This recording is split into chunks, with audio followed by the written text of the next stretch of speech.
Only if you're ready, ready, ready, ready. Let's go.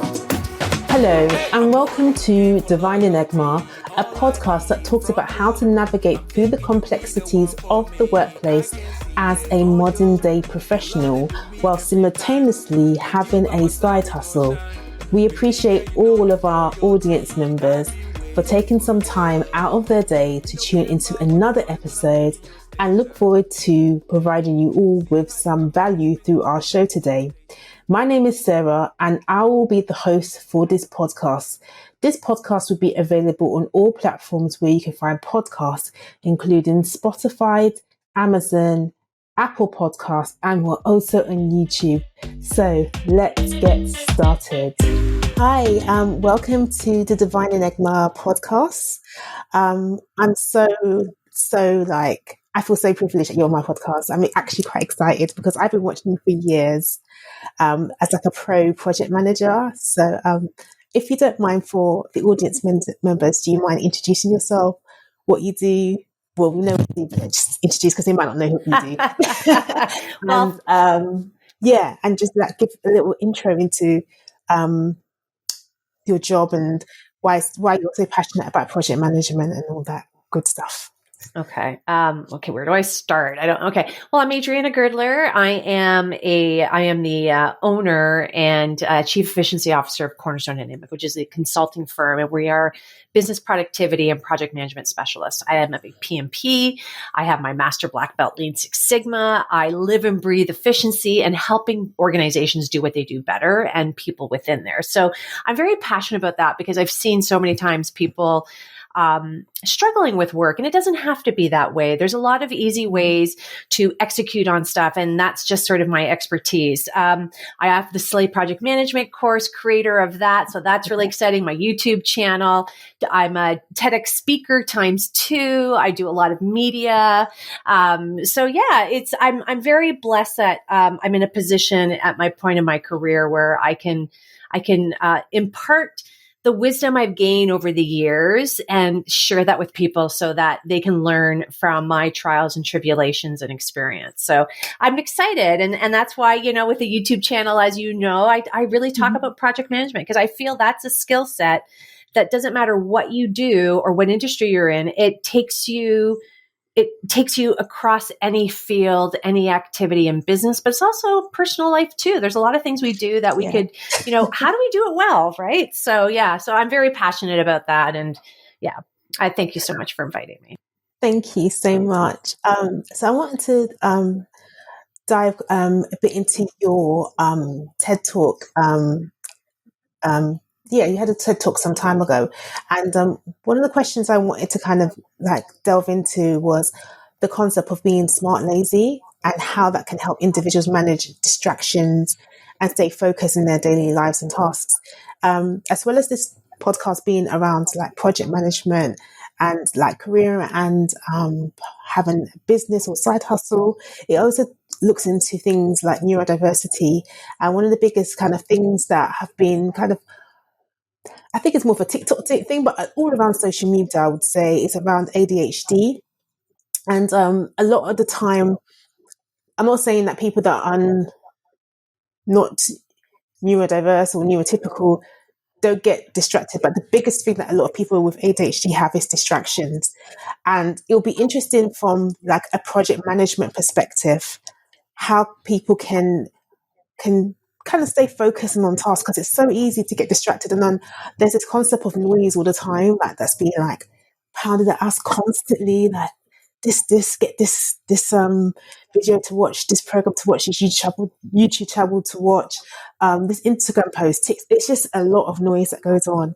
So how can we stay focused? How can we ensure that we are getting our tasks that are important on track rather than getting distracted by all the things that are sort of going on? And even within work, sometimes you could be just doing a piece of work and then someone will call you and say like, oh, I need this done, or this needs to get done, or we need to like evaluate the project milestones, or the budget's going out of control, So there's a lot there to unpack. So let me start with unpacking it. So I just want to be really clear to your audience. I'm a firm believer that I have expertise in certain things. I do not have expertise in neurodiversity. So, and I say that with a grain of salt, not in a way of, oh, don't take what I say or there's not advice around it. But I do find in social media, there's a lot of people who claim to say, do this. And you know what? I don't have the expertise. I don't have the study, to claim that I do, to me would be wrong. And so what I can do is I can share my perspective, and hopefully those with ADHD, it may ring true for them and may be of help and assistance. So I always say that because I know I myself am getting a little bit tired of people putting out advice and they're not experts.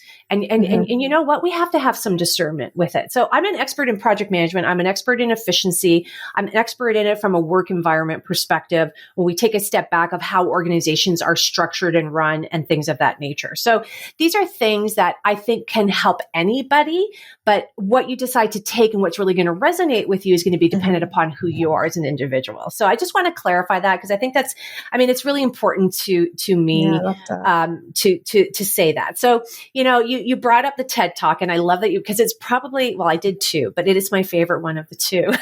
I did it recently. And it's called The Power of Smart Lazy. And that's really more to, I think, bring people's interest about, like, what do you mean by power of smart lazy? Because I think in today's day and age, we want things done fast and quick.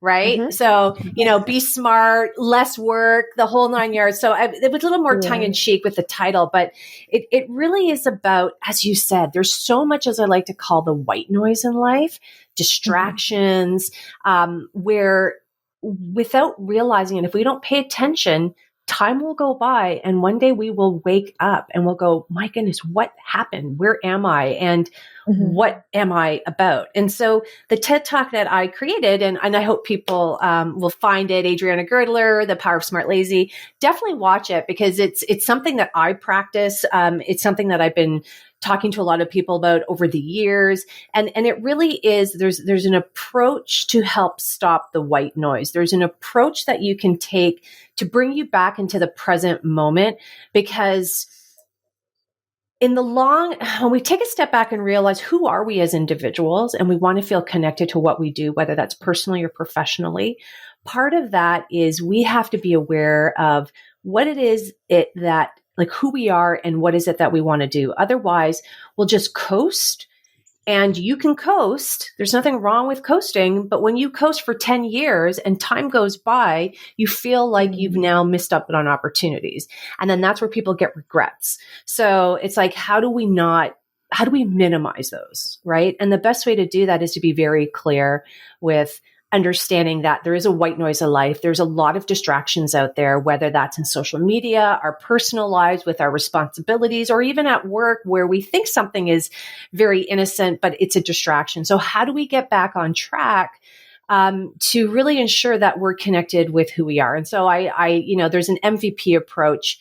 It's not most valuable player, but it's a tongue in cheek. It's about bringing in mindfulness, visioning, and prioritization to really bring us back on track. And I think, I'm a firm believer, because as an efficiency and project management expert, we need tools in our toolbox to help us. Not every tool in our toolbox is going to be perfect for every situation, but I really feel that the MVP is a really good one to have in your back pocket and to always see, okay, where am I right now? What's going on? And is this aligned? And to have kind of those questions, they're really, really quick to ask, but to ask them continuously to make sure, am I doing the things that are really going to align me? What's important to me? Right. And so that's kind of the gist of the TED Talk. Sarah, I can talk forever. So I want to take a break, just to give a pause, and that to me is probably the big thing. I can go into detail with it. So you tell me, as you're the podcast host, how would you like for your audience? What is it? Do you want me to go into a little bit of detail? Is there another question you have? So I just want to. There's a question I have about the MVP approach. So particularly about that mindfulness and visioning and prioritization aspects, how can they be applied in daily life? Because of course there's white noise. The white noise will not go. it's going to be there. There's always going to be distractions that will pull us away from, like, I guess, the goals that we have in life. And it's quite pivotal because now we're around December 2023. I think people are at that point where they've probably withdrawn away from work. And there's that point in your life where, oh, what did I do? Well, I know me for me. What have I done for 2023 that I can go forward in 2024 and be more powerful or more better or be more mindful or have more vision of what I want? Because sometimes when there is white noise, sometimes we're like, why am I doing this? Or why am I here? Or,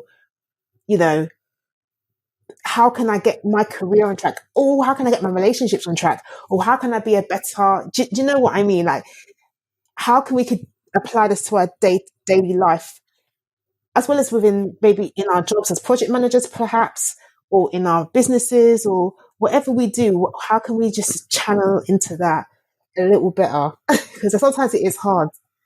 So, like, I always tell people, because this is the efficiency, I always look at data, trying to see patterns, things of that nature. And one of the patterns I see is that when we're reactive, right? When we're reactive to a scenario or situation and we're just like reactive to it, we do not pay attention to the other things that are really important to us. And so we just react. And then sometimes our reaction is not the right response, and it gives a reaction from somebody else, which can create negativity. Right? So all of a sudden I feel like I'm under the gun. There's a lot of pressure. There's a lot of white noise. I'm not staying true to what's really important to me. I'm getting caught up in the vortex. Someone comes to me. I yell at them because they kind of interrupted me and I'm busy doing something where that's not me as a person, because I'm about listening and being respectful, but yet I yelled at this person. How many times, if you have children, do we do that to our kids all the time? And because they interrupted us when we're busy doing something. And then afterwards we feel terrible because, oh my goodness, what did I do? And then we have this vicious cycle that we can't seem to get out of. And so there's tools, which is the MVP, to help us try not to even get there. Right? To try not to let the reactivity and the vortex take over. And that's why the mindfulness, visioning, and productivity is really important. And you do those things to train yourself to look. You're not going to be perfect. You will fall into that gap, but you'll fall less into it. And so all of a sudden, you're now approaching life and scenarios and situations with clarity and attached to things that are important to you. So now when you go through life, you're not reacting and you're not taking on unnecessary things that don't belong to you from an emotional baggage perspective, right? So, so I guess I should break down the mindfulness of visioning and prioritization, because I think that would be helpful. So, some people are like, Adriana, I cannot not be reactive. It's just how life is. And I would say there's so much science to indicate that that's not true. We have to take a look neurologically as to how our brains are set up. And so when you take a look, like if my brain is here, okay, here's my brain stem, the front of the brain. I'll put it on a side view. Okay. So this is our prefrontal cortex, right? This is our logic and our thinking. It's really important. Our amygdala is in the back here, and that's our stress, our fight and flight. That amygdala is powerful. And so that amygdala was very important way back when there were true threats, like a saber-toothed tiger running after us. And if we did not, have fight or flight, we would ultimately die. We don't have those stressors anymore, but we have stress that acts like that. So when we're stressed, and again, Dan Siegel, this is not my thing. This is Dan Siegel. I'm totally giving. He's an amazing mindfulness neuroscience. So what he says, if our amygdala kicks in because of the fight or flight, it is our prefrontal cortex we want to keep solid, right? But it can't, because the amygdala is so powerful that what happens is it overrides our prefrontal cortex with what we know, the logic, the reasoning. Do you know what I mean? Things that in non-stressful situations we're very clear with.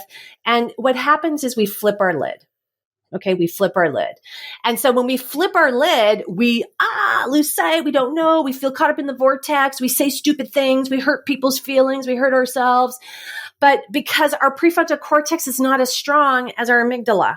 So we flip our lid. And so what the science has found is what mindfulness does is mindfulness trains our prefrontal cortex to not stop the amygdala, because you can't control the amygdala, but you can recognize when it's coming. You can recognize triggers. You can recognize them a lot faster, and you can put techniques in place so that you don't flip your lid, right? So you don't flip your lid.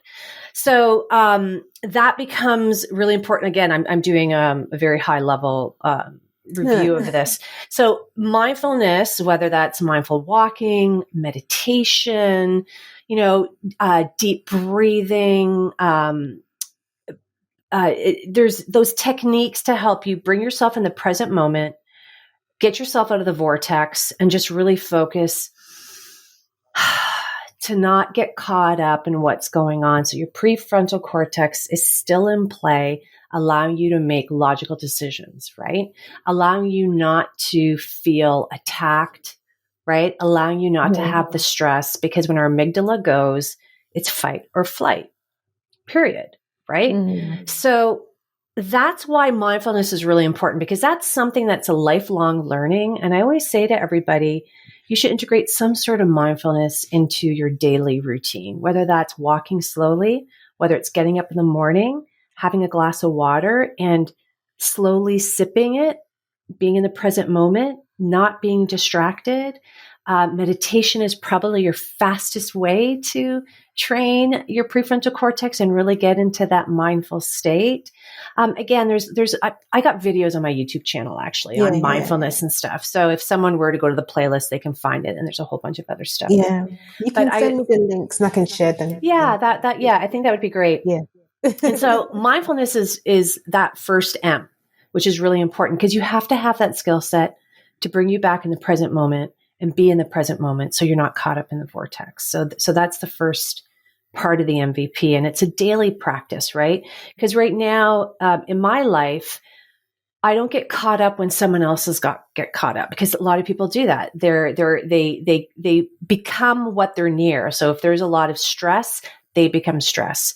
If if there's this whirlwind going on, they get caught up in it. But you don't. You want to be you want to be detached from it. You want to be able to look at it what it is, so you can make the right logical decisions that are correct when you're not caught up in that. So that's really important. It's interesting you say that, because when you're saying this, it's making me think of many years ago, I was working in a very toxic work environment. And I don't think I was privileged to know or maybe understand things like mindfulness, because the environment I was working in was literally full on and intense. There was this sense of you've got to get the figures down quick. You have to meet target. If you met target or even exceeded target, you were only as good as your last target. And it was just go, go, go, go, go. And I do remember there was a time that I almost had a flip moment in that particular environment. And I realized to myself in that moment, this might not be the best place for me to stay, and obviously made that decision to leave, and I'm in a much better place where I am now. But what can you say to someone who might be in a situation where you're saying, try to be mindful, but they've got a really horrible boss, or the environment is just full of horrible people, and you're trying to get in that mindful, breathing, but the next thing you try and get into mindful space, someone has done something to annoy you, like, So it's a good question. So there's two parts to this one. So the first one is, first and foremost, if your toxic work environments are not acceptable, nor should they be normal. So if you're able to get out, then get out, is what I tell people. But there's some scenarios and situations people don't have that option to leave at a point in time for whatever reason. So I say that first and foremost because that is not acceptable. There are a lot of great work environments that are not toxic, and you have to find them. And so that's part of our past that we bring in. So if we stay in that is because we're used to that and we think that that's acceptable, and it's not acceptable. So what do you do if you have to stay in it for whatever reason? And oh my gosh, I can't breathe right now. Here's the beautiful thing about mindfulness. Mindfulness it's not if I do my breathing and meditation that I'm only mindful of that for that period of time. It's shown and proven through science that if I meditate daily in the morning, let's say I get up at 5 a.m. So I will meditate in the morning and I do it every day. That makes a huge difference. So my mindful state, my detachment, my ability to be in the present without getting caught up in that vortex, it carries me throughout the day. And the more you practice it and the more you do it, the more it carries you out throughout the day. So when you're brand new to it, you're going to have it in that moment and you may let go because you're practicing to be mindful. So yeah, you may have to do more mindfulness stuff. You may have to go into the washroom and close the stall and take some deep breaths. Absolutely. You may have to walk out of the building and walk around the building to get away from it. Yes, absolutely. You may have to pretend that you're going somewhere and lock yourself up in a storage room. So, I can't take this anymore. Absolutely. So there are those things that you can do. So it's the more you practice mindfulness, the more integrated it becomes into your daily routine. That's the power of it. And so you don't get caught up in everything, but you have to practice it. You have to practice it. And then when you do, you naturally start to get the techniques down. And in all honesty, you also then start to realize this is not acceptable. Why am I staying here? Yeah. And I think that's where I got to when I was in that place. I remember there were times that I was like, this place is just, I can't do this anymore, but I need to work because I need the money. What can I do? I'm going to the toilet. I'm going out for a walk. Yes. Yes. So, yeah, absolutely. And, I always say to people too, do the best job you can do, because then you know what's going around has nothing to do with you. Do you see what I mean? And that's something else that you start to learn too, is you start to learn, am I mirroring this? Is this something that I'm doing? Because there's a lot of mirroring that happens, that we attract kind of sort of what we do. So if there's something that's really driving us nuts about someone, you really got to look at it saying, do I do that? And then anyway, but yeah, you have the ability to look at it differently. And that's the power. Yeah. I do believe that. And so the other part of the mindfulness is a visionary. So how can you get to now visualize what you want for yourself? So, because sometimes that can be quite tough for people if they can't see beyond where they are. So this is why I recommend to everybody they need to have a personal vision statement. Companies are great at this. I don't know an organization who's successful that does not have a vision statement for the organization. How do they see the organization coming? And I've always said, individuals need to have the exact same thing too. Who are you? What are you about? What's really important to you? What do you want out of life? And this kind of takes time. So, I actually have on my YouTube channel, when COVID hit, I took my visual vision doodle book workbook and I put it into a 2-part series on YouTube to have people go through the process of figuring out, who are they? What are their values that are really important to them? What do they want out of life, right? And so you have to spend some time on it and reflect. And so this is not a 5-minute activity. It's an activity that I recommend, new year, new you, over the holidays, maybe put aside a half hour every night when everyone's in bed and really start thinking about what's important to you. And so if you go to the YouTube channel, you go under visioning, you'll see the 2-part series there, and it walks you through the exercises in the book that you can just do on a piece of paper yourself, which I highly recommend, because you need to spend some time and figure out, what are you about? This is not about, I want a big house, I want the corner office. This is a little bit bigger. It's a little bit, how do you see? Yes, you can have things like, I want to be financially successful. I want that stuff. There's nothing wrong with that, but it's not cutting out a magazine picture and I want that big house. You're just thinking a little bit broader. You're in the sense of really more inwardly what's really important to you. So the exercise book that I have on YouTube will take you through it. So why is that really important? Because think about it like this. When you are in those tough scenarios and situations and you've been practicing mindfulness, you may not at that point in time be very clear with things, but then maybe you see your vision statement, because you should have your vision statement. Here's my vision statement. You should have thank you. You should have your visual vision statement everywhere. Like I have it actually on a picture. I have it on my phone. But that's what my first TED Talk is about. So that's another good one to go watch. Mm-hmm.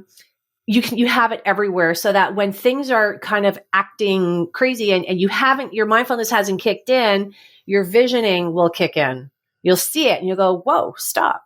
Wait a minute. What's really important to me? Am I working on the things? Is what I'm getting caught up in? Like, is that really what's important to me? And is it going to help me towards my goals? So it's another tool and technique to not just think of the immediate moment, but my long-term goals is what I'm doing, a stepping stone towards it. Because that's something we don't talk about it. We are so right now, this moment, immediacy, satisfaction now, but because I think naturally we just want that hit, that dopamine. It's not natural. It's social media. We've been trained. We've been trained and conditioned for that because we have not had that. I'm an older generation. I didn't grow up with that, and we did not have that. So I think nowadays it is that immediacy and that dopamine and that hit, and so we don't think of the long term and the big picture because we're thinking about now. Right? But you need to have a long-term picture because your life is progressing over time and you need to take those stepping stones, right? So that's where the visioning comes into play, is not just about today, but where are you, like, how do you see yourself 5 years from now, 10 years from now? What are the things you're going to do and stepping stones to get you there? You don't have to have a pure project plan laid out like a project manager, but you need to have some sort of concept, some high level milestones that are going to help you get there. So the analogy I use a lot is JFK had a vision. He was going to bring a man to the moon and return him safely back by the end of the decade. So he said this in the beginning of the 60s and it happened in 69. And so he had stepping stones to get there. He didn't say, I have this idea tomorrow, man on the moon. No, it took a decade. So in order to get there, he had these stepping stones. He had these missions where he had to build stuff. They tested things out. They sent off a mission, right? And they had these different pods until finally they found the right one where they knew over time they progressed all these stepping stones to get them to the ultimate goal. That's what we as individuals, we don't do well. And in the society we're in today of everything being immediate, we're so focused on the immediate gratification that we're forgetting about the long term. I see this with some young people. Why do you think that is that this generation, probably the Gen Zs, maybe millennials as well, we have this thing of we want things now. We have the vision, but we want the vision next week. Is it because maybe we're comparing ourselves to others? Absolutely. Look, I do tons of social media and okay, I'm a Gen X. Yeah. So, I'm not a boomer. My husband's a boomer because people say you're a boomer. I'm not a boomer. I'm a Gen X. So I do feel that, and I do intensive social media because for business, I can get caught up in, oh my God, that person's life looks great. Oh my God, look how many views they have. Oh my God, their channel looks great.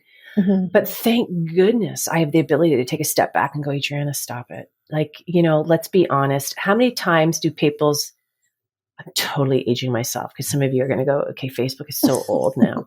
But let's say on Facebook where you go on and you only see the good pictures, right? But the reality, in fact, Instagram has this. Here's the Instagram picture, but then here's a reality of what it is. And it's like night and day. I remember that post. That was viral for a while. Yeah. Okay. I'm old, right? That's new for me.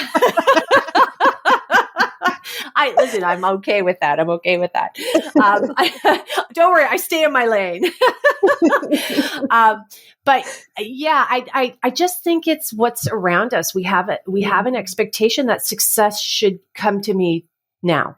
And if it doesn't, I'm a failure. And that's so wrong, because anybody who is truly successful will tell you it's taken them time, energy, and effort, lots of failures that they've learned from in order to get to where they are. And, it didn't happen overnight. Yeah, there's some stories of individuals who are like have overnight success, but I always like to say it's like a professional athlete. It's a very small percentage. Right. And we forget that. We forget that. And you know what? Each of us are special, but we're special and perfect in our uniqueness and with all of our trials and tribulations. And so I think, we have to have unconditional love for ourselves and recognize that, here's something else, which is more of Buddhist wisdom. Who cares what other people think? But the thing is, you say that, but there's another part of your brain that's like, but people do care what I think. And mindfulness. That's the mindfulness part. You have to really put that in check. Absolutely. Because what happens, and that's why mindfulness is so powerful, because it's not just about keeps you in the present moment. And when you're in the present moment, you also get a feeling of peace. And when you're in a feeling of peace, it doesn't bother you what's going on around you. Because if somebody's negative or they're saying something terrible or you're doing a comparison, you are not connected to yourself. You're not in peace. And so peace is also really, it's a nice output from mindfulness that really keeps you grounded and centered and feet on the ground. Because when that happens, you see clearly. You see clearly. You see things for what they are.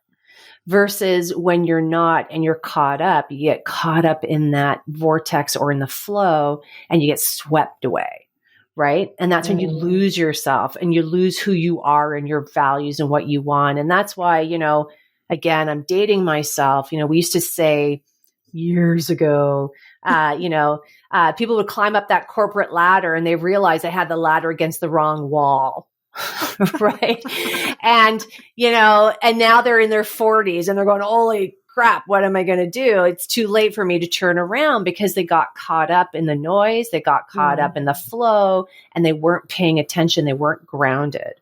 And when you're grounded, you can make decisions in the moment that is correct and aligned to your vision. That's why you need your vision. So it's behind you. So mindfulness and visioning is there to support you, and you bring them in as tools to keep you grounded so you can have discernment. It's really important. So we've covered the mindfulness and we've covered the vision. So how do we then sort of prioritize that in our lives? Because sometimes we can get confused by what's actually important, what's urgent, what needs to be left alone for a while. And the noise can be a lot because obviously you're trying to work on your mindfulness, the vision for yourself. How do you prioritize that? How do you put that all together for somebody who's listening? Yeah. They're like, okay, I've got that. I've got the mindfulness going. I've got the vision, but I know this is where people fall off the wagon. Okay. Yeah. They have the mindfulness, they have the vision, but their prioritization sucks, right? This is where discipline comes into play. Like seriously. And I guess as a Gen X, I'm really lucky because man, we had to work hard and we had to be disciplined in order to get what we want. Right. It was so, and this is where people fall off the wagon because they don't know how to be disciplined. They don't know how to prioritize. And so you can have multiple, it's kind of like, do you remember those books when you were young? I love them, where you would get to it'd have like 5 endings. And depending on the page you said, like, okay, so you got into the scenario, go up the stairs to see your friend or go through this door to see your other friend. And so depending on which way you choose and the decisions you made, you ultimately got to an ending. Sometimes it would be the best ending. Sometimes it would be like a real terrible ending. Do you remember those books? I remember this book, but it's also making me think of that Netflix program on Black Mirror. Oh, yeah. Charlie Brooker, where it's it's one of the first, I think it's one of the first Black Mirrors. And as the audience, you can actually choose the pathway the guy, decision he makes, whether to shout at his dad or walk away. It was just, yeah. So I think they took that concept from there as well.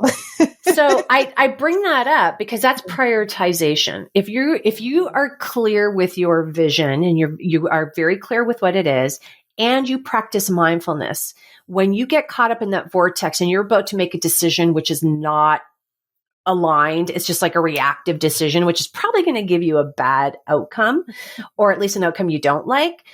You all of a sudden take a stop. You stop. You take a deep breath. You reconnect. You ground yourself. You remind yourself of what's really important to you. And then you, through discipline, start to make decisions.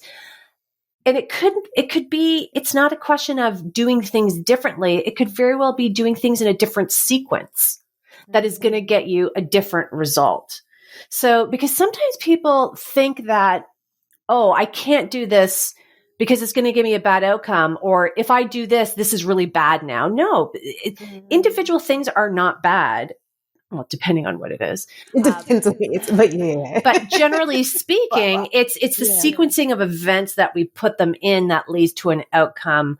Again, I say this with little disclaimer, like obviously killing someone is bad. You know what I mean? There's things that are bad, but like, for example, I say in my TED talk, there's a mom, she has a vision of everyone, her and her son eating well and having a really good connection and not yelling, because that's the life that she had with her own mom. But she had a really busy day. She was in the whirlwind. She walks in the door.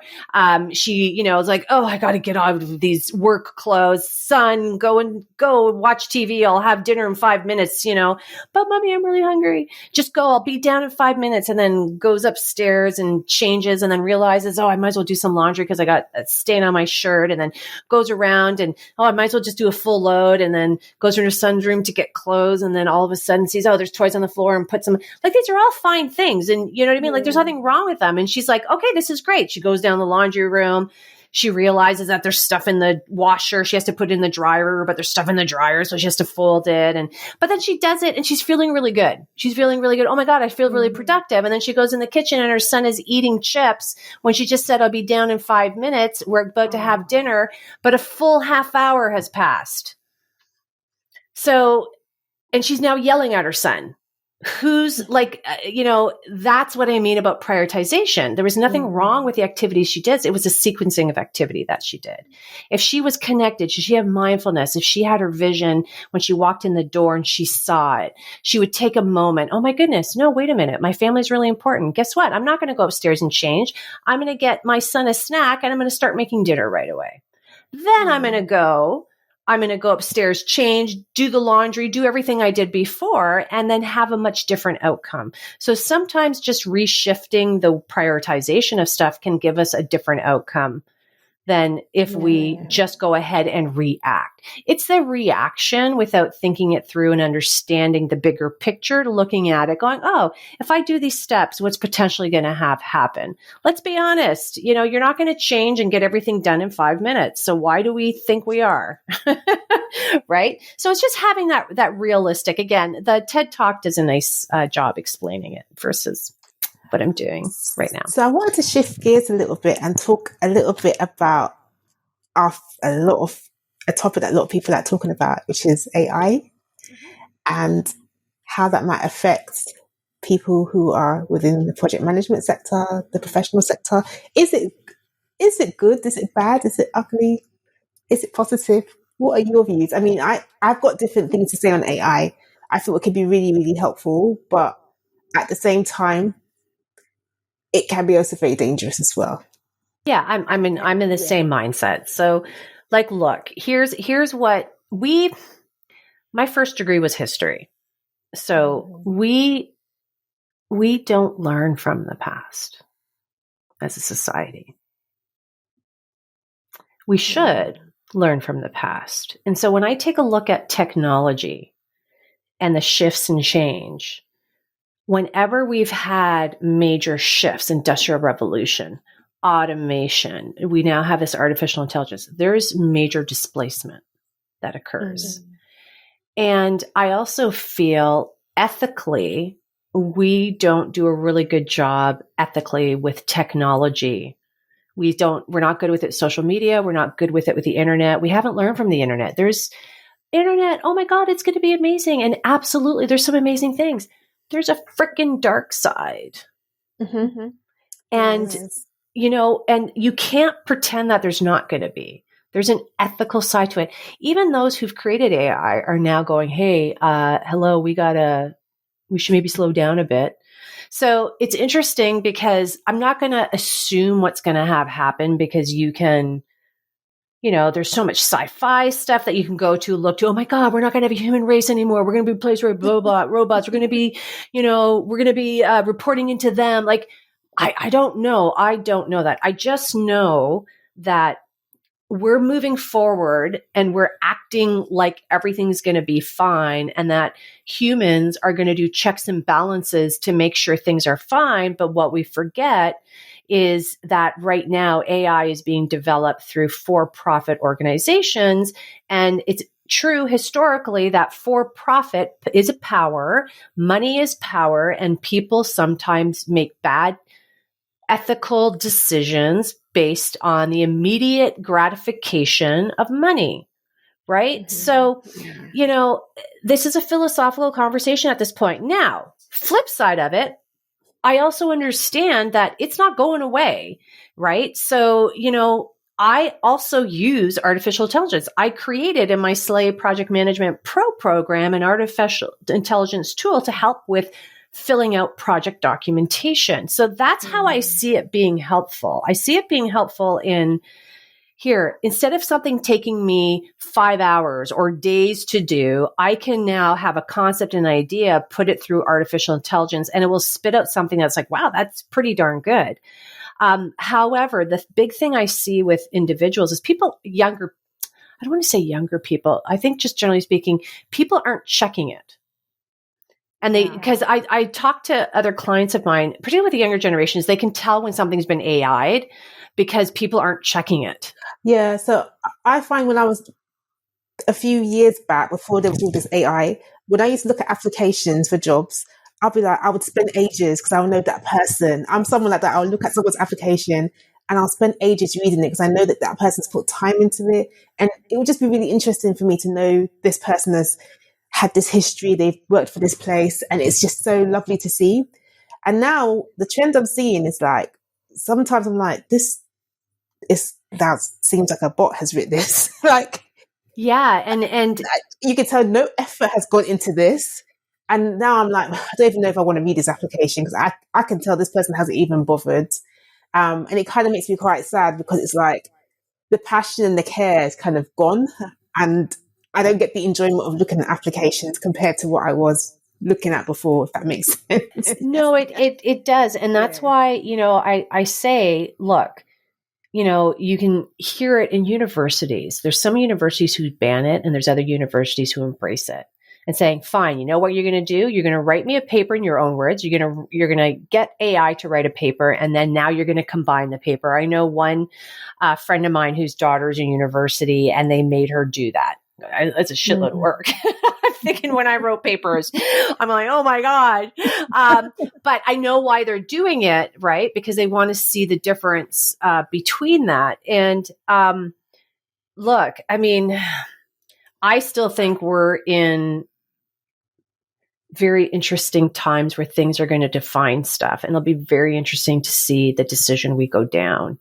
My kids who are in their early 20s, they're concerned for what the future is going to hold. And it's not because of AI. I think just generally speaking, they have less hope that, the world is in their corner.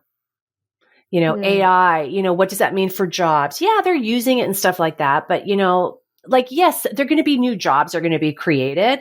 But the question is are we going to have more of a upper class and low class? Do you know what I mean? Right. Those who have money, those who don't, because before, I think historically we are moving away from that. We used to have a good middle class. That's going away. People can't in Canada, real estate is crazy. Rent is crazy.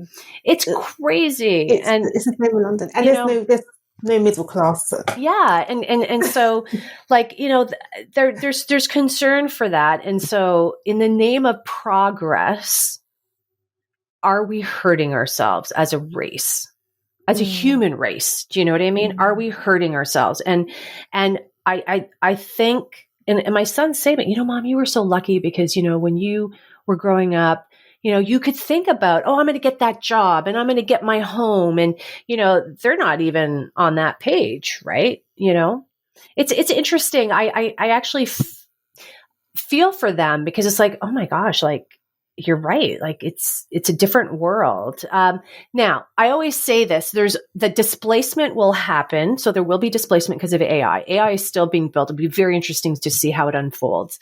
I still think we need some government regulation around things because that's what government helps us do to kind of ensure that we don't, create our own issues as human race. And it'll be interesting to see how it is, but I think there'll be a couple generations that will be impacted. And maybe let's say 2 generations from now, I think you'll have a new norm and it'll be fine, right? It's kind of like with the Industrial Revolution. You went from agriculture to industrial, huge displacement. It took some generations to kind of get it evened out. And then, I think we're feeling that too.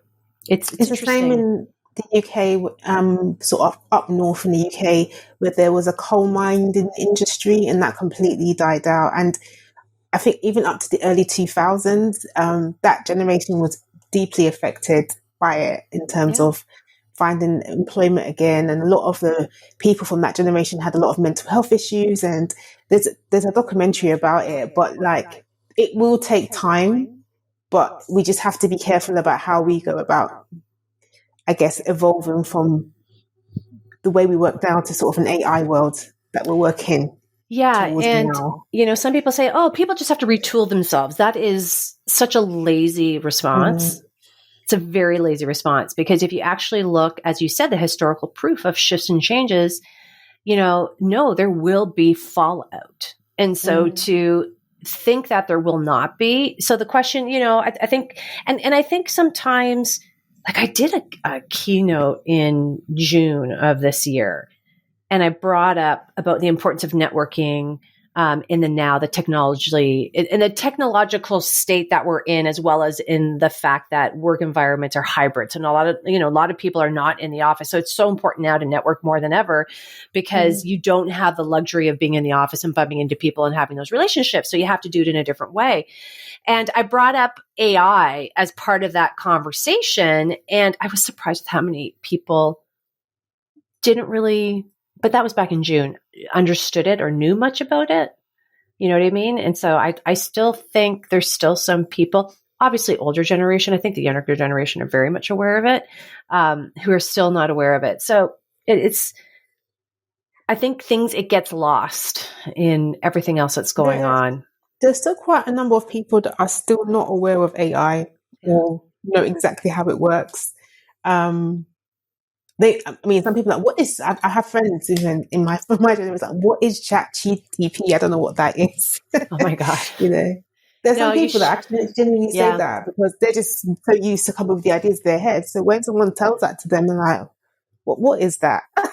Yeah. And it's just so, it's so powerful. It's not like, it's like the internet. I can use it or not use it. No. It's being integrated into a lot of stuff. Microsoft is integrating it in all of their Office product suites, right? Like, so it's being integrated there's some good things about it. Like I'm like, oh my goodness, like I can now get an idea, put it through OpenAI or ChatGPT, and I can get like, oh my God, this is a really good, and then I can take it and mesh it a little bit more, and I got something really good very quickly, right? Which is pretty cool. But, again, it's how else it's being used. And I think there's other stuff that are coming down the pike. It'll be very interesting. Wanted to talk more about sort of the project management side as well and AI.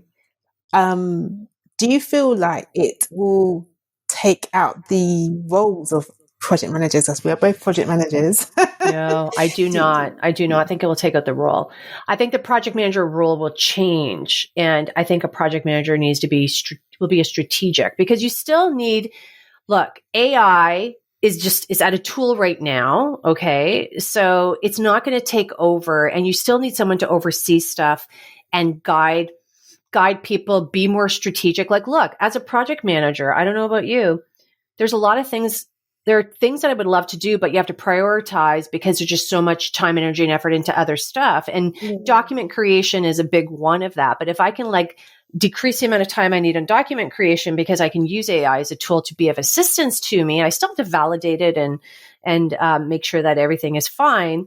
From a content perspective, it allows me to put more time and attention on other things that maybe I would not have done because there's only X amount of hours in a day. So I you can't be a tactical project manager anymore. You have to be a strategic project manager. You got to lead people. You got to be creative. You got to brainstorm ideas inside your project. So I think it's going to shift. There's a lot more projects out there that need people to oversee them to make sure that all the I's are being dotted, the T's are crossed, and people who are working in silos are brought together so they're not siloed anymore. I think you're going to see there's absolute need for project managers.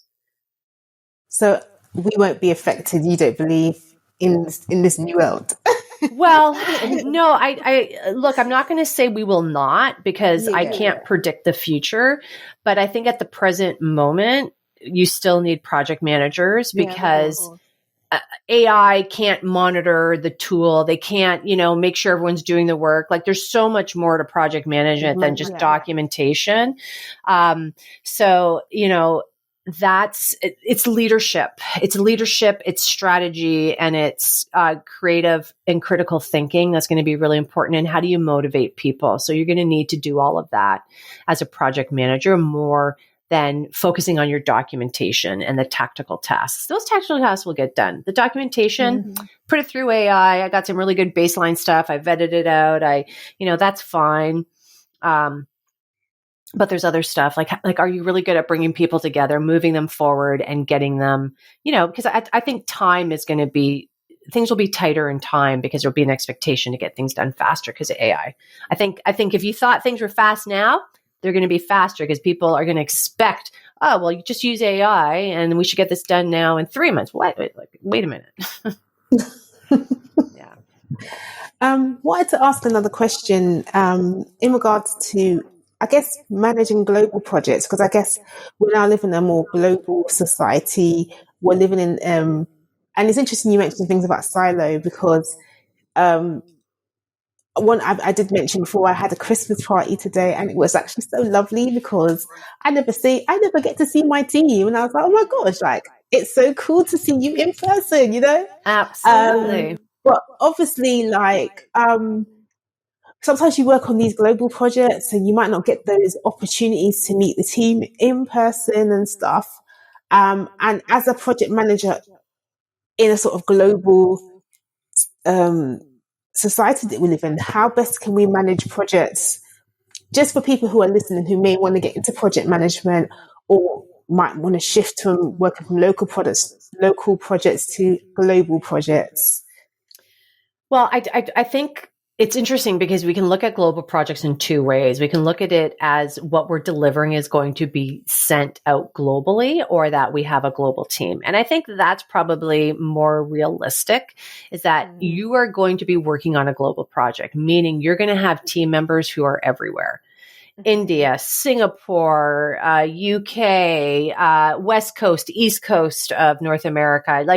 That's just now more of the norm. And because I've been on many of those types of projects. So, to me, this is a foundation, whether it's a local project, a global team, a local team, it's your organization. It's your ability. Do you have the framework in place? That's why I teach SLAY project management, because it's practical, it's framework, it's focusing on only what you really need to know that's going to help you be successful. Obviously, it's like for, 80% of the projects out there, there's going to be some that need a lot more than what Slay has, but most projects, Slay is perfect. And, it's about bringing people together. And I think the biggest thing is time zones, organizing people, ensuring that you have the right information. This is what I mean about project management. You're managing people, right? To get the work done so they can be successful. You're the glue that's bringing everyone together because everyone's siloed. They're in different time zones, let alone different countries. And then you put the cultural aspect on there. It's really interesting. Different countries and have different cultures. Like a North America culture is very different than, let's say, an Eastern culture like Japan, right?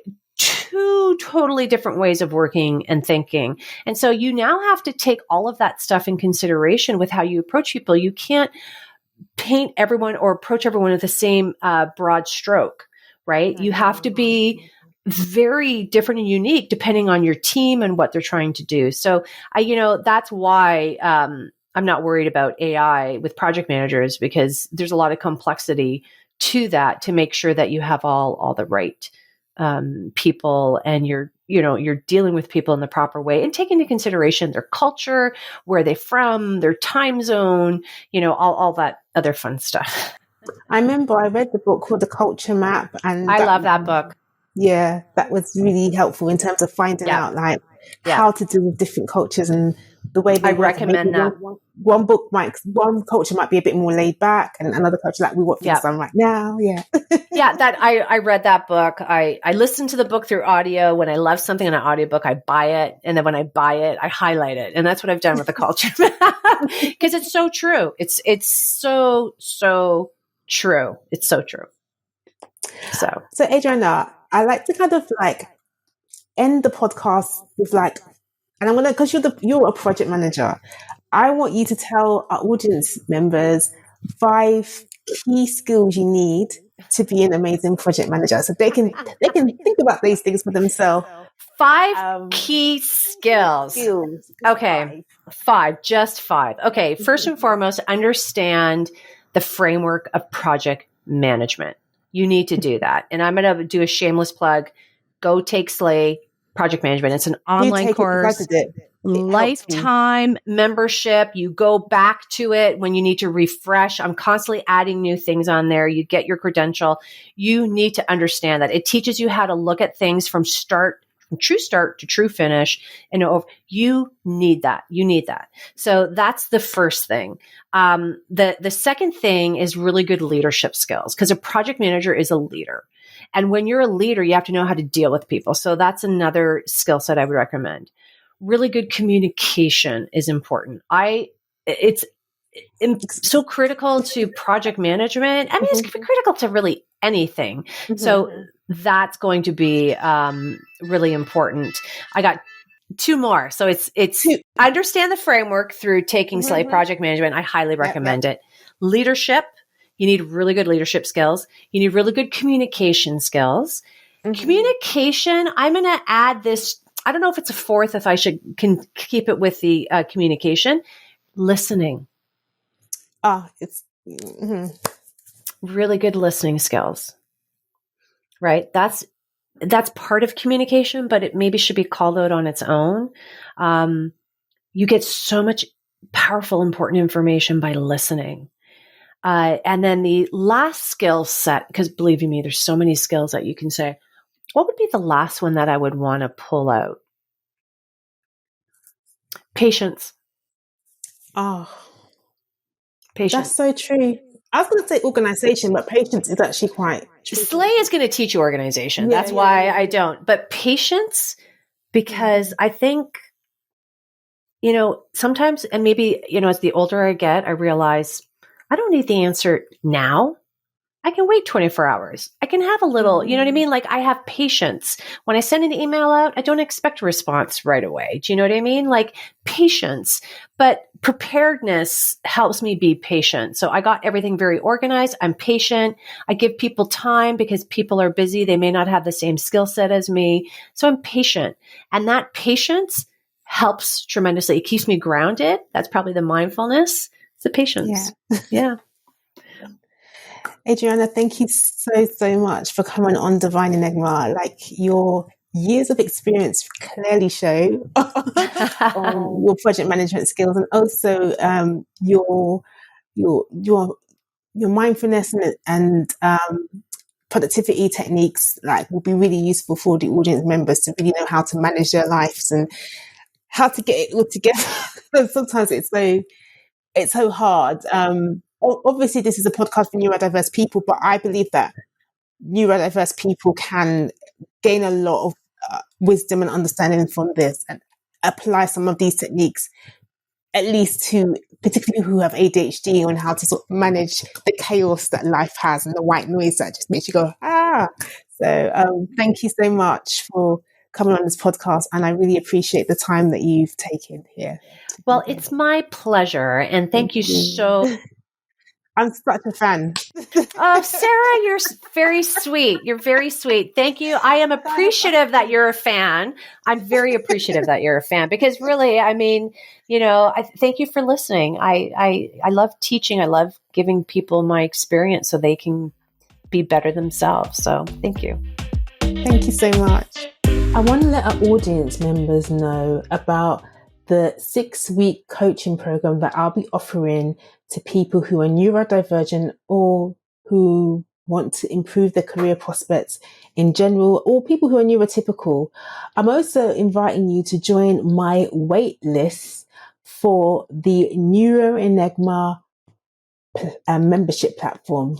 And within that membership platform, there will be so many courses that you can go on how you can start a side hustle as a neurodivergent or someone with ADHD or dyslexia.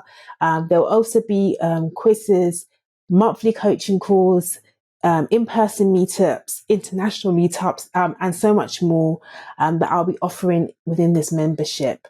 Now, you need to go to the Divine Enigma website, where you will go on the landing page and just release your name and email address. And within that, I'll be sending you a sneak peek into the membership as well.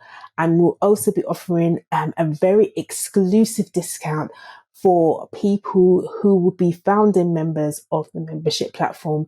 So I also want to let you know this. Also within my 6-week coaching program, I'm offering help for people who want to pass the Prince 2 practitioner exam, as I've taken the exam before and I failed a few times, but I would like to help those who will need help passing the exam, hopefully first time. Now, if this sounds like something that you are interested in, whether that be to join the membership platform or to join the 6-week coaching program, please either email at hello@divineenigma.org, or you can go on to divineenigma.org and input your name and email address so that you can be given more information about either the 6-week coaching program or joining the membership. So, like I like to say to all of my audience members, please follow me on all platforms where you listen to podcasts. Thank you for listening to Divine Enigma.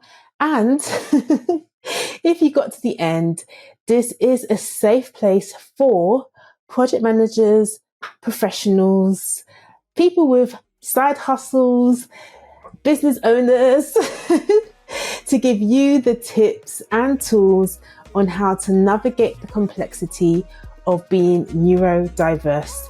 I'll see you soon. Take care. Bye.